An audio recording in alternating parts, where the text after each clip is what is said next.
നമസ്തേ. ഇന്നത്തെ വീഡിയോയിൽ ഞാൻ പറയാൻ ഉദ്ദേശിക്കുന്ന ഒരു കാര്യം, ശത്രുക്കൾ വർദ്ധിക്കുന്നു, ശത്രുതയാണ് എല്ലായിടത്തും എന്നൊക്കെയാണ് ആളുകൾ പറയുന്നത്. ഈ ശത്രുക്കളും ശത്രുത വർദ്ധിക്കാനുള്ള ഏക കാരണം നമ്മൾ തന്നെയാണ് അതിനൊരവസരം ഉണ്ടാക്കി കൊടുക്കുന്നത്. ഉദാഹരണം, സാമ്പത്തികം വന്ന് മേടിക്കുന്ന സമയത്ത് അവരെ സംബന്ധിച്ച് അവർക്ക് ഈ സാമ്പത്തികം അവരുടെ കയ്യിൽ എത്തുന്നതിന് വേണ്ടി ഇതിപരമില്ലാത്ത സ്നേഹമായിരിക്കും അവർ കാണിക്കുന്നത്. അവർ നമ്മളെ വിളിക്കും, നമ്മുടെ സുഖാന്വേഷണങ്ങളെല്ലാം അറിയും, നമുക്ക് വേണ്ട എന്ത് സഹായങ്ങളും അവർ ചെയ്തു തരും. അവർ നമ്മളിങ്ങനെ പിന്തുടർന്നുകൊണ്ടേയിരിക്കും. അവസാനം നമ്മളുടെ കയ്യിൽ നിന്ന് സാമ്പത്തികവും മേടിച്ച് പോയതിന് ശേഷം തിരിച്ച് ഈ സാമ്പത്തികം ചോദിക്കുന്ന സമയത്ത് പിന്നെ ഇവർ നമ്മളെ എവിടെയും വെച്ച് കണ്ട ഒരു പരിചയം പോലും കാണിക്കത്തില്ല. പിന്നെ അതിനെ ചൊല്ലി ഓരോ പ്രശ്നങ്ങളായി, വഴക്കുകളായി, വിദ്വേഷങ്ങൾ കൂടി, അപവാദങ്ങൾ പ്രചരിപ്പിച്ച് അപവാദങ്ങൾ പറഞ്ഞ് നടക്കുകയും അവസാനം ജന്മശത്രുക്കളായിട്ട് മാറും. ഇതിനൊരവസരം ആരുടെ ഭാഗത്തു നിന്ന് ആദ്യം ഉണ്ടായത്? നമ്മൾ തന്നെയാണ്.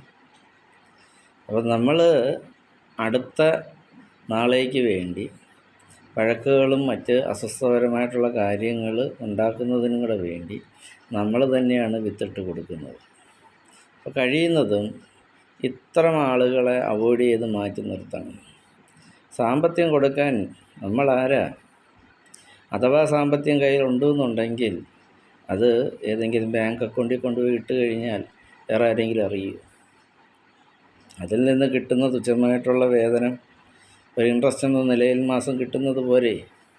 വെറുതെ ഈ ആവശ്യമില്ലാത്ത പ്രശ്നങ്ങൾ നമ്മൾ ആളുകളുടെ അടുത്ത് നിന്ന് സഹകരിച്ചിട്ട് അവർ വന്ന് ചോദിക്കാൻ നേരത്ത് നമ്മൾ കയ്യിരിക്കുന്ന എടുത്ത് കൊടുത്തിട്ട് പിന്നെ നമ്മൾ അവരുടെ കയ്യിൽ നിന്ന് വാങ്ങാൻ വേണ്ടി എവിടെല്ലാം പോകണം, എവിടെല്ലാം കയറി ഇറങ്ങണം. അപ്പം നാളേക്കുള്ള ഓരോ ദിവസത്തെ വിഷയങ്ങൾ വീട്ടിനകത്തിരുന്ന് നമ്മൾ തന്നെയാണ് ഉണ്ടാക്കി വെക്കുന്നത്. അപ്പോൾ കഴിയുന്നതും അത്തരം കാര്യങ്ങൾ ഒഴിവാക്കുക. വെറുതെ ഈശ്വരന്മാരെ പറഞ്ഞിട്ട് ഒരു കാര്യവും ഇല്ല. നാട് മൊത്തവും പോയി നേർച്ചയും നിലവറയും നടത്തും അവൻ്റെ കയ്യിൽ നിന്ന് പൈസ ഇങ്ങോട്ട് മേടിക്കാൻ.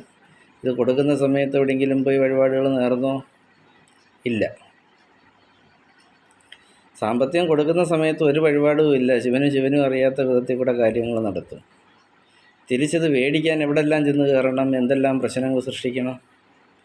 അപ്പോൾ ഇവിടെ എല്ലാം ആവശ്യമില്ലാത്ത ഈ ദൈവങ്ങളെയാണ് പഴി പറയുന്നത്. അതുകൊണ്ട് നമ്മൾ കുറേ എല്ലാം മനസ്സിലാക്കിയും സമൂഹത്തിൽ നടക്കുന്ന ഓരോ വിപത്തുകൾ, ഇന്ന് ഓരോ സ്ഥലത്ത് ഓരോ കാര്യങ്ങൾ നടക്കുന്നത് വളരെ ലൈവായിട്ടും വാർത്തകൾ വഴിയും നമ്മളുടെ ചാനലുകൾ വഴിയും ഒക്കെ നമ്മൾ അറിയുന്നുണ്ട്.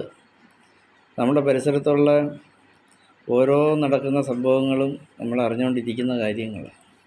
അപ്പോൾ ഇത്തരം കാര്യങ്ങൾ വളരെ ശ്രദ്ധാപൂർവം നമ്മൾ ശ്രദ്ധിച്ച് നമ്മൾ മുമ്പോട്ടുള്ള ഓരോ കാര്യങ്ങളും അത് ശ്രദ്ധാപൂർവം തന്നെ പോയാൽ നാളേക്കുള്ള ആപത്തുകളും വിപത്തുകളിൽ നിന്ന് നമ്മൾ